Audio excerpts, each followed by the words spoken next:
Bismillah, alhamdulillah, wassalatu wassalamu ala rasulillah wa ala alihi wa sahbihi wa mawala. Wa la hawla wa la quwata illa billahi amma ba'du. Alhamdulillah, ana akhukum amrullah. Ana sekarang sedang dirawat di rumah sakit karena terkena COVID-19. Sudah sekitar mungkin hampir 2 minggu terkena, tapi di rumah sakit ini sudah 3 hari. Alhamdulillah ala kulli hal. Sebelumnya Ana juga pernah dirawat di rumah sakit tahun 2013 karena sebuah sakit 8 hari di Jogja. Dan ini masuk kedua kalinya lagi ke rumah sakit.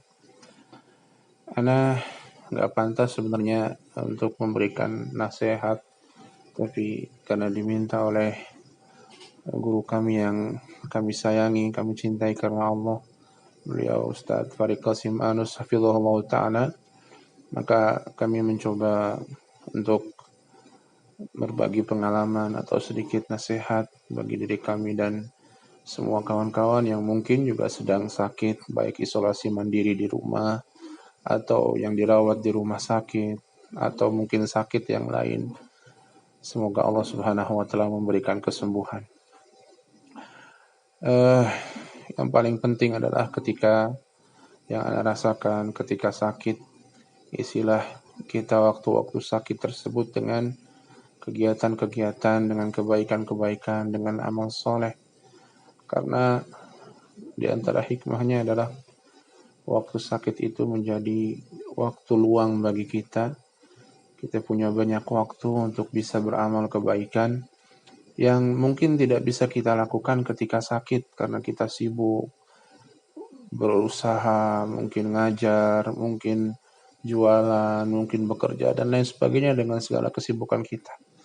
Tapi ketika sakit kita jadi punya banyak waktu luang, maka manfaatkan untuk bisa beramal kebaikan sehingga ketika kita sembuh Allah menambahkan kemuliaan pada kita.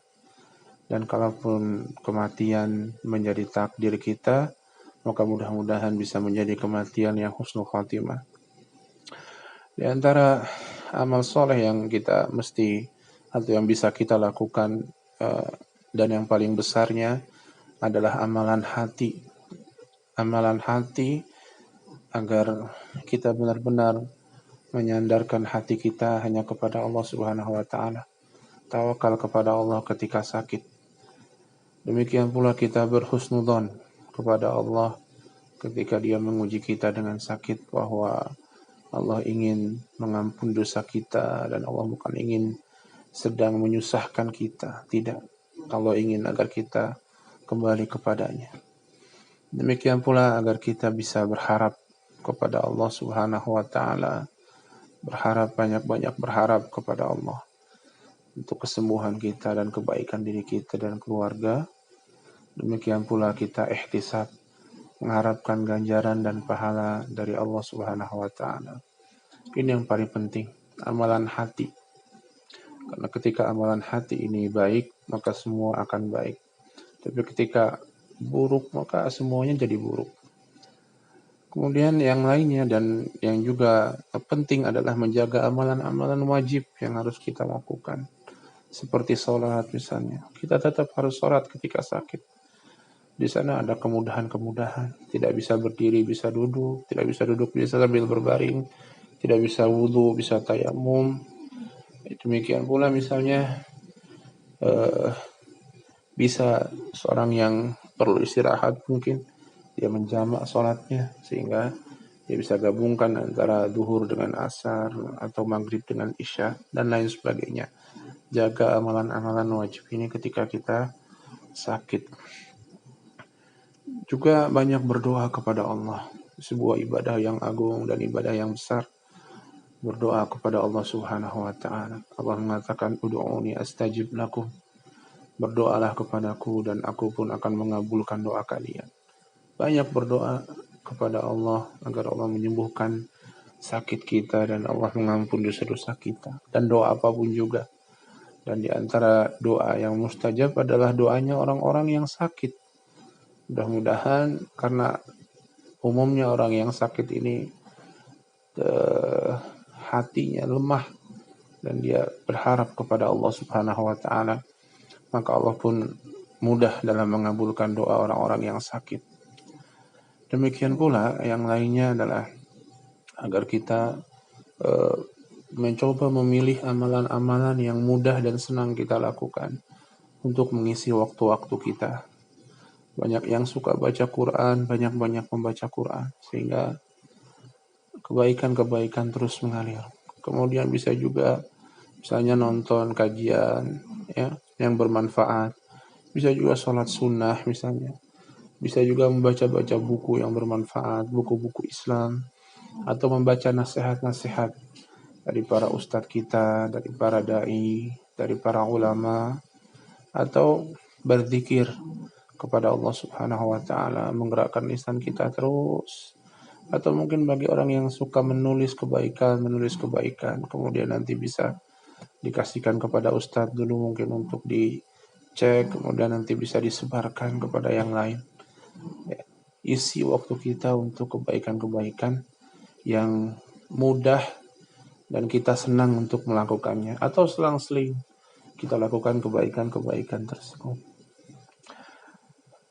Kaum muslimin dan muslimah yang dirahmati Allah, juga hikmah besar dari sakit ini, apalagi mungkin seorang ditakdirkan sakit berat, adalah mengingatkan kita akan dekatnya kematian pada siapapun juga, bahwa diri kita ini adalah hamba milik Allah dan kita akan kembali padanya untuk dimintai pertanggungjawaban atas apa yang kita lakukan. Bukan sekedar kembali kepada Allah, tapi kembali kepada Allah untuk diminta pertanggungjawaban atas segala yang dia lakukan.